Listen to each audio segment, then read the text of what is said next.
Okey, muka surat 95.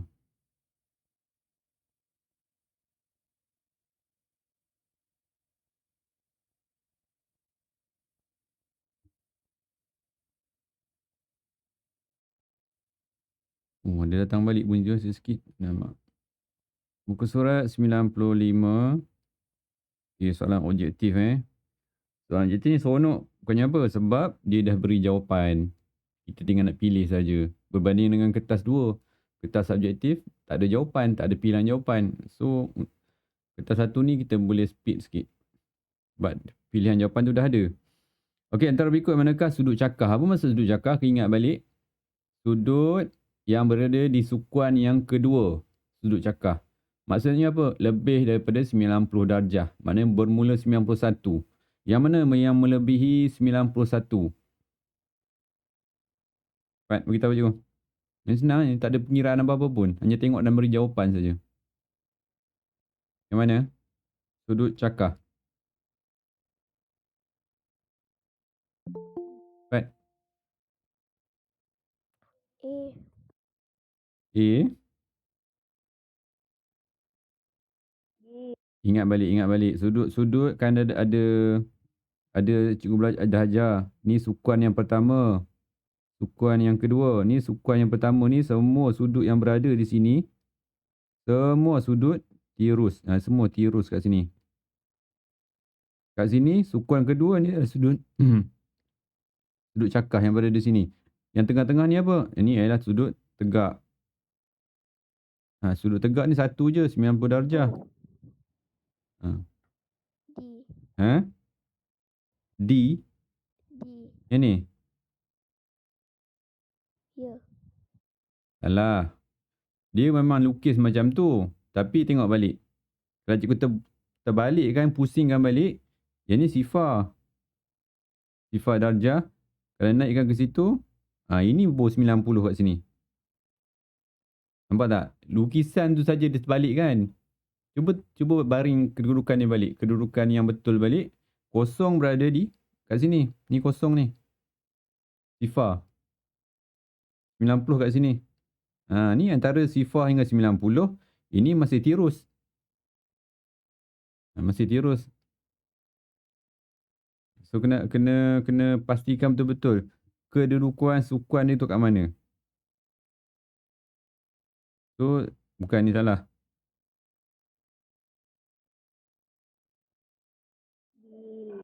Mana yang mana? Tak dengar, kuat sikit. D. B, bola. Okey Kalau cikgu lukis balik kat sini sifar. Katalah kat sini sifar. Sifar 90 dia berada tegak. 90 mesti tegak. Kat sini.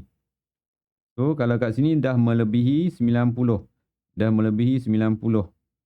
Melebihi 90 je, dia sudut cakar. Itu je awak nak kena cam tu. Cuma nak kena tahu sifar tu kat mana. Yang ni sifar dia kat mana kalau A? Sifar dia kat sini. Ni 90 kat sini. Ni tirus. Sebab berada di antara sifar hingga 90. Yang ni, ini adalah 90 tepat. Sudut tepat. Jadi kena cam tu betul. Kat mana 90, kat mana sifar. Okey, jawapan dia B, bola. Okey, nombor 2. Rajah di atas garisan yang manakah berserenjang. Apa maksud berserenjang? Dia bersilang pada sudut 90. Ni mesti berserenjang ni maksudnya dia bersilang pada sudut 90 darjah. Baru ni dinamakan sebagai serenjang. Mana garisan serenjang? Ni yang hitam ni serenjang. Mesti sudut 90. Okey, tengok yang mana. Yang berserenjang dengan PR. Ini PR. Yang mana yang serenjang dengan dia? Yang berada bersilang pada sudut 90 darjah. Okey, mana tu? Yang bersilang dengan dia, kita ada PRQ. Kemudian kita ada yang bertemu dengan ni lah, yang PR ni. Kita ada SP, kita ada SR, kita ada PQ, kita ada TP. Yang kena dengan garisan PR tu. Yang mana yang bersudut 90? Dia bagi tahu dah tu. Ada simbol dah tu yang menunjukkan 90 tu. Mana? Ni. Tu simbol ni menunjukkan 90 darjah. Yang mana? Inilah. S, R. Tu yang berserenjang. Tu. Ada pun SR? Ada RS. SR dengan S samalah. SR dengan RS sama. Tak kisah sebut huruf yang mana dulu pun. Tak ada masalah. Okey, nombor 3. Rajah di bawah menunjukkan beberapa garis lurus yang dilukis pada petak-petak empat sama. Dikatakan garis manakah yang selari dengan PQ. Seronok kalau bab-bab tajuk ni ruang ni. Sebab awal-awal ni tak ada pengiraan. Dia hanya kita tahu saja dan kita bagi jawapan terus. Tak ada pengiraan tambah ke, tolak ke, darat bahagi tak ada. Yang selari. Garisan selari apa? Garisan yang sama arah. Sama arah dengan PQ. Yang mana sama arah dengan PQ? Cuba tengok betul-betul. AB. AB? A tu jawapan, B tu jawapan, C tu jawapan. Mana AB pula? Takkan jawapan 2. A. D kenapa? D boleh tak D? D tak boleh. Dia kurang sikit. Dia terlari sikit. Jawapan A. Apa jawapan AB tadi? Mana boleh AB bagi 2 jawapan? Lari satu arah. Kalau garisan B ni apa maksud dia? Garisan tak selari. C tak selari. D tak selari. A saja yang selari. Itu maksudnya. Kalau orang tanya garisan B pula apa jawapannya kalau garisan B? Garisan B adalah garisan yang tak selari dengan PQ. Tambah perkataan tidak je. Tidak selari. A selari. Jadi kena tahu juga. Jangan tahu garisan selari saja. Kena tahu juga garisan tidak selari. Yang ni selari. Inilah jawapan kita nak tu. Yang ni B, C, D ni. Ini ialah tidak selari. Kena tahu juga. Tidak selari tu kena tahu juga. Yang tidak sama arah dengan PQ. So soalan nombor 4. Ada soalan sekarang ni. Okey, soalan 4 dah ada pengiraan. Sebab perimeter. Ingat perimeter hanya satu operasi saja. Apa? Tambah. Tambah saja. Tak ada darab, tak ada bahagi. Kecuali kalau kita nak tambah tu nombor berulang. Kita hanya gantikan tambah tu dengan darab. Kalau nombor berulang, kita boleh tukarkanlah tambah tu kepada darab. Tapi asasnya dia memang kena tambah. Itu perimeter sebuah pentagon sekata. Apa maksud pentagon? Pentagon ialah bentuk poligon yang 5 sisi. Pentagon ialah 5 sisi. Dia lebih kurangnya cikgu lukis. Tak pakai pembaris pun ni. Lebih kurang macam tu. Dia kata apa? Sekata. Apa maksud sekata? Sekata ialah sama panjang. Dia ada tanda ni. Tanda tu. Cikgu lukis ni tak tepat lah. Cikgu lukis tak pakai betul-betulnya. Ada yang nampak macam panjang, ada yang pendek. Tapi sebenarnya bila dikata perkataan sekata tu, buat nota sikit kat sini.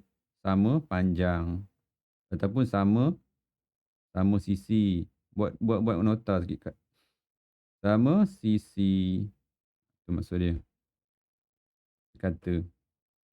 Yang panjang setiap sisinya 13. Setiap ni panjang 13.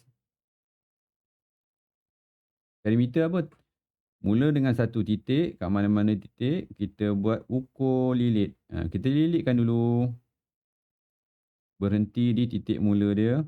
Mana garisan yang sisi yang kena, kita tambahkan. So, ada 1, 2, 3, 4, 5. So, 5 sisi yang berulang, kita sepatutnya tambah. Tapi disebabkan dia berulang, kita gantikan dengan darab. 13 cm tu dia berulang 5 kali. So, darab 5 lah. Kali 5. 5 kali 5 kan sama. Darabkan, nanti dapat jawapan dia. 65. Okey, seterusnya soalan nombor 5. Rajah di bawah menunjukkan sebuah segitiga dilukis pada grid segi empat. Segi empat sama. Ni segi empat sama. Semua dalam kotak-kotak tu adalah segi empat sama.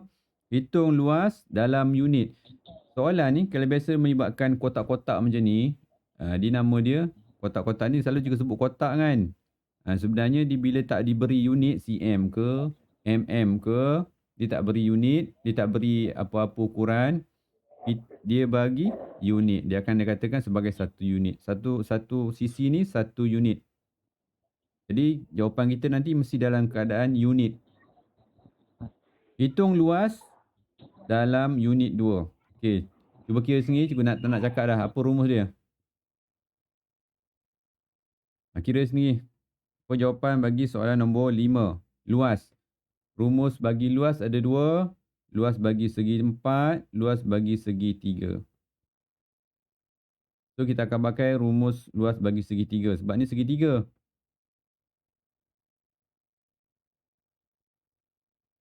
Okay, kira. Apa jawapan dia? 1 minit.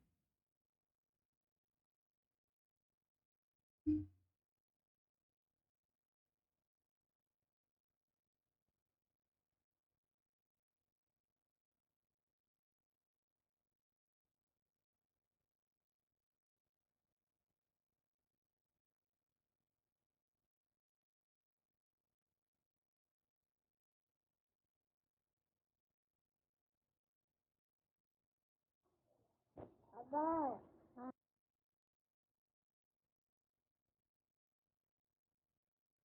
Okay, apa jawapan dia? Sekejap je ni, bukan susah pun. Abang.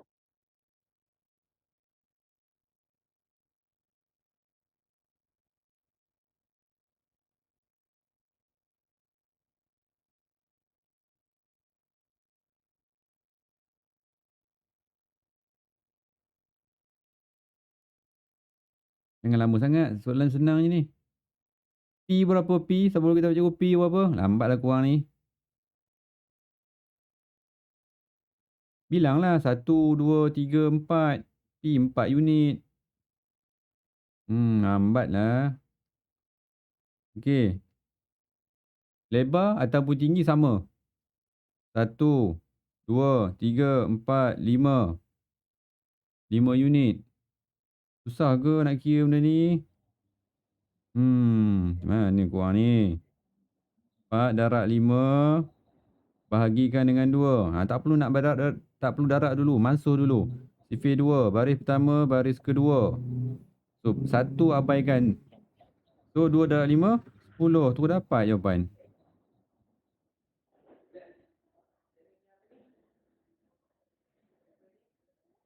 Okey, seterusnya. Nak tunggu awak respon memang lambat.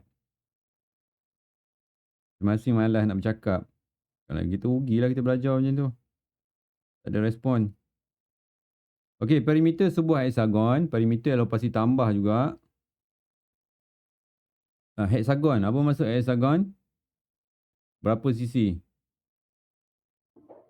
6. 6. Okey, good. Ingat ni hek ni adalah 6 Ni adalah 6 sisi. So, kalau kita lukis, dia lebih kurang macam ni. Kena juga pandai lukis ni. Lebih kurang macam tu. Sekata. Apa maksud sekata? Sama panjang. 120. Dia kata dah perimeter heksagon sekata ialah tu sama dengan.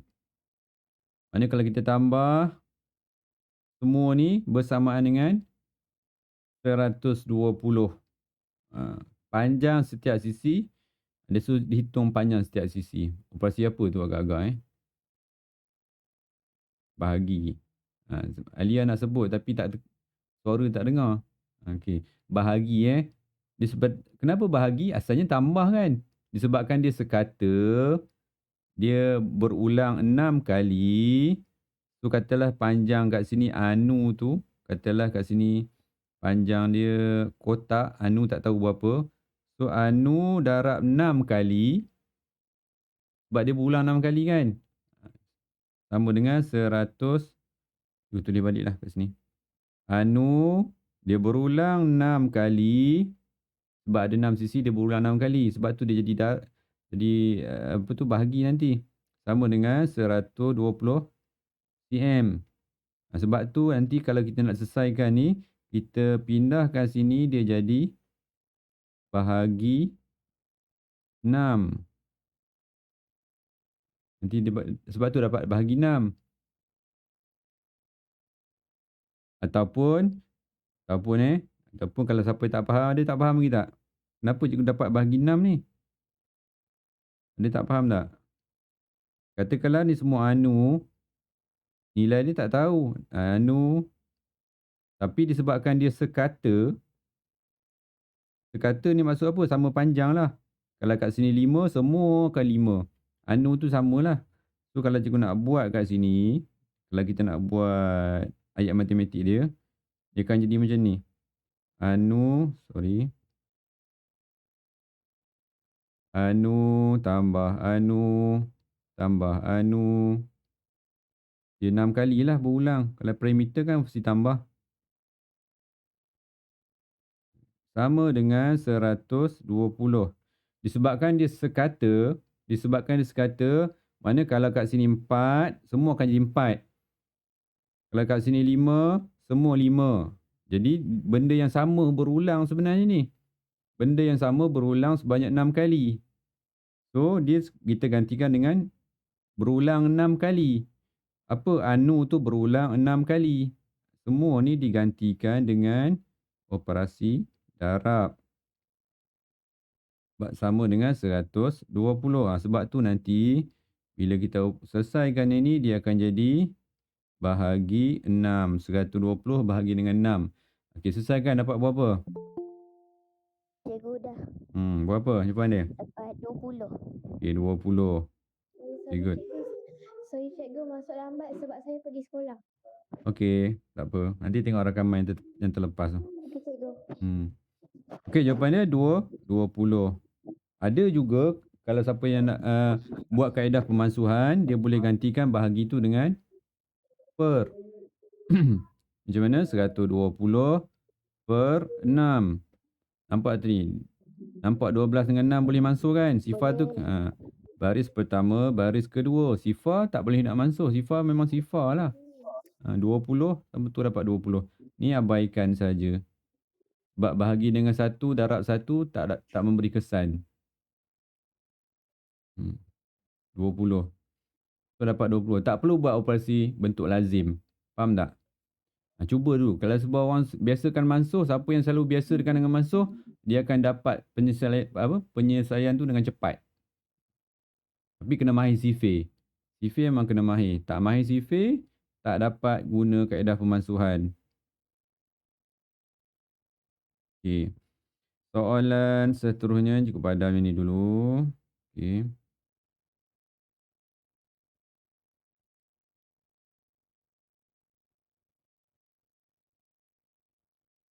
Okey, nombor 7. Rajah di bawah menunjukkan sebuah segi 4 KLMN. Mana KLM? Inilah. Kadang-kadang kena pandai baca juga KLMN ni. Walaupun nampak macam tak perlu baca lah. Dah tahulah segi 4 kat bawah. Tapi kadang-kadang ada 2-3 bentuk. Kadang-kadang kena tahu juga kat mana kedudukan ini lah. KLMN. Kadang-kadang dia beri bentuk yang bergabung. Kena baca. Macam tadi soalan ni.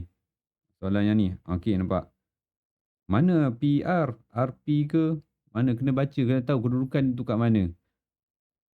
Huruf tu. Okey. Dia kata luas telah diberi. Nampak tak? Luas telah diberi 64. Lebar, tandakan yang mana kita tahu. Luas telah diberi. Luas telah diberi. Okey. Ni apa ni? 4 ni apa? Bersama dengan apa ni 4 ni? Lebar. Apa lagi yang kita tertinggal kat sini? Luas ada 2 je rumus dia. Ada 2 ukuran saja. Lebar dan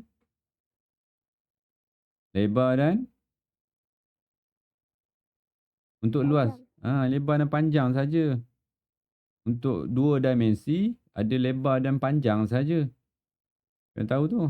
Itu ingat cikgu terangkan apa maksud satu dimensi. Satu dimensi ada panjang saja. 2 dimensi ada panjang dan lebar.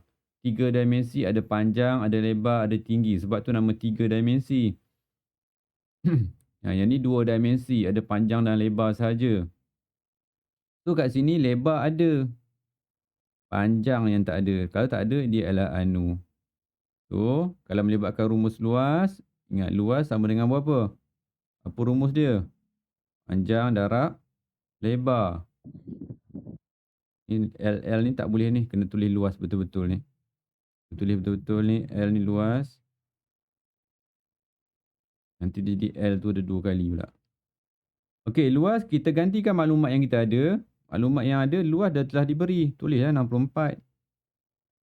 Panjang ada tak? Panjang tak ada. Anu. Lebar ada tak? Lebar ada 4. Nampak tak? Pertama sekali, kaedahnya apa? Tulis rumus dulu. Gantikan nilai yang kita tahu. Luas 64 potong. P tak tahu. Anu. L dah tahu 4. Okay. Sekarang selesaikan anu tersebut. Apa sifat bagi anu? Anu mesti duduk seorang-seorang. So kena buat apa? Pindahkan ke sana. Dia akan jadi operasi terbalik bahagi 4. Selesai kan? 64 bahagi 4. Dapat anu tu. Anu tu apa? Panjang lah. Okey. Cepat. Clear kan? Dapatkan jawapan dia. 64 bahagi 4.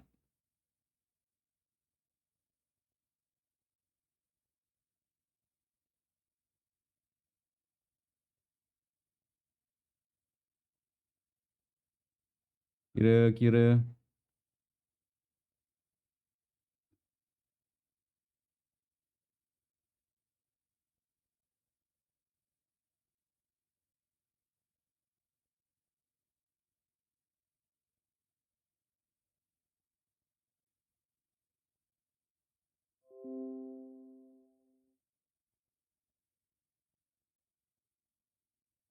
Cikgu dah. Okey. Apa jawapan dia? Jawapan dia 16. 16. Kaid buat bentuk lazim ke mansuh? Pemansuhan? Betul lazim. Bentuk lazim. Okey, tak apa. Sebab nombor kecil-kecil tak kisah buat bentuk lazim cepat je. Tapi kalau nombor besar-besar mungkin lambat. Cumanya kan cikgu nak terang kat sini boleh juga dimansuhkan. Siapa mahir, cikgu tunjuk je Siapa yang boleh tangkap dia akan boleh gunalah kaedah mansuh ni. Per 4. Walaupun dia tak boleh mansuh, nampak macam mana ada 6 dalam sifir 4. Mana ada 4 dalam sifir 4 adalah sifir 4 kan. Tapi cuba tengok balik sifir 2. Ataupun kita guna sifir 4 juga. Kalau dalam sifir 4, memang 6 tak ada. Memang 6 tak ada. Ni baris pertama. 6 memang tak ada. Tapi ada yang paling hampir dengan 6. Ialah 4. Baris pertama yang paling hampir dengan dia adalah baris pertama 4. Tapi ada baki 2. Okay, tengok tangan cikgu. Tangan cikgu ada 6. 6 ni ada 6. So kita ada yang hampir ialah 4. So ada baki lagi 2 ni. Baki 2 ni kita letak di. Baki 2 ni kita letak di sebelah 4 tu. Ulang balik Dia ada 6. Angka 6. Kalau siapa yang tengok gambar kecil cikgu tu. Ni 6. Yang hampir dengan dalam sifir 4. 6 tu hampir dengan 4. Okey, hampir dengan 4 ni. 1, 2, 3, 4 ni. Okey, so ada baki 2 ni. Letak di sebelah yang kecil ni. Sebelah angka 4 ni kat sini. 2 ni letak di situ. Ni. Yang baki tu letak di situ. So ada 24. So jadi gabungan ni 24. Dalam sifir 4 ada 24. Baris ke 6. So 16 bahagi 1. Tak perlu buat. So tu dapat 16 cm. Tengok kadang-kadang kalau kaedah pemansuhan ni walaupun 6 tu tak ada. Tapi kita ambil nombor yang paling hampir dengan dia. 4. Okey, kalau susah lah cikgu macam ni. Susah nak cari. Sebab dia tak nampak dengan jelas.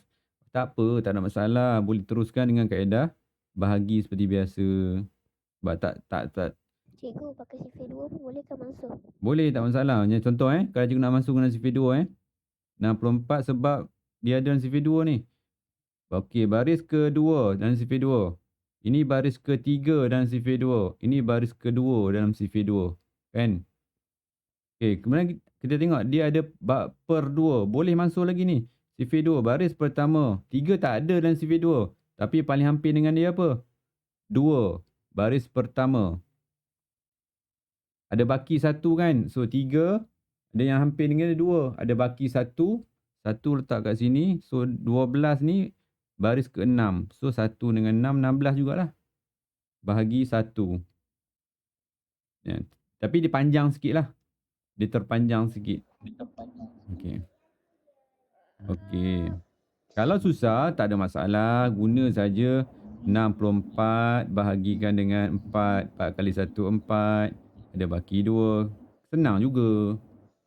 Cuma cikgu nak ajar awak biasakan dengan pemasuhan, dia akan pantas. Itu je. Cuma nak biasakan 2 kaedah. 1 bentuk lazim, 1 kaedah pemasuhan. Okay. Sama juga dapat. Cepat juga. Sebab angka dia kecil kan.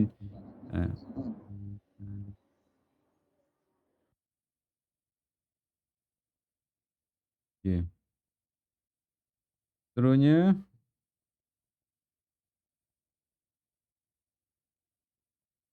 Banyak lagi soalan ni.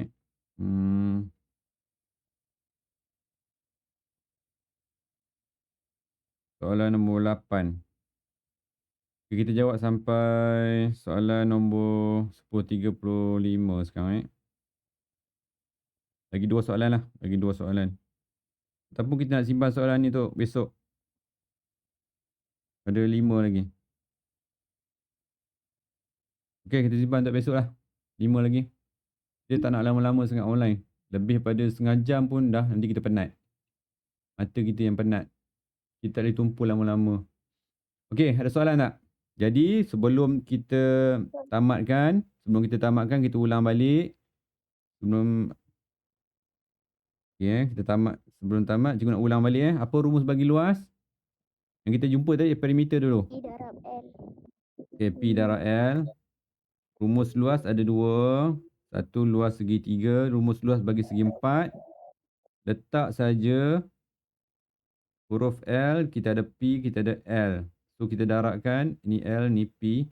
So, luas bagi segi 4 ialah panjang darab lebar. Kalau segitiga, apa maksud segitiga? Kita kena potong 2 macam ni. Potong 2 ni ialah operasinya bahagi 2. So, jadilah segitiga. Inilah segitiga. So, luas bagi segitiga bersama dengan asalnya panjang darab lebar juga. Tapi dipotong 2. Bahagi 2. Ataupun awak nak tulis panjang darab lebar bahagi 2. Dua-dua boleh, tak ada masalah. Sama je. Memberi maksud yang sama. Kemudian tadi kita jumpa perimeter. Perimeter apa? Operasinya tambah. Tambah semua sisi luar. Sisi luar. Luar saja Ni sisi luar saja. Tambah sisi luar. Okey, kemudian kita jumpa garisan selari. Tadi apa? Serenjang. Apa lagi tadi yang mula-mula tadi? Sudut cakar, sudut tirus, sudut tepat ataupun sudut tegak. Kan? Tu mesti simpan dalam kepala. Refresh balik dalam kepala. Ingat balik. Topik ni topik yang mudah tau. Topik yang antara topik yang mudah. Hanya tahu je.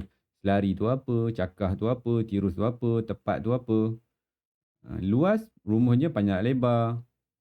Sisi padu, panjang dan lebar tambah lagi darab dengan tinggi. Panjang darab lebar darab tinggi. Itu je. Rumus ni tak susah. Dan soalan pun kebiasaannya untuk ni tak susah pun. Cuma orang tak ingat rumus je. Orang yang tak dapat jawab soalan ni sebab dia tak ingat rumus. Rumus apa? Rumus perimeter, luas, sisi padu. Okey, itu saja untuk ini. Nanti kita sambung lagi soalan nombor 10 tu. Okey. Okay, bye semua. Terima kasih, Cikgu.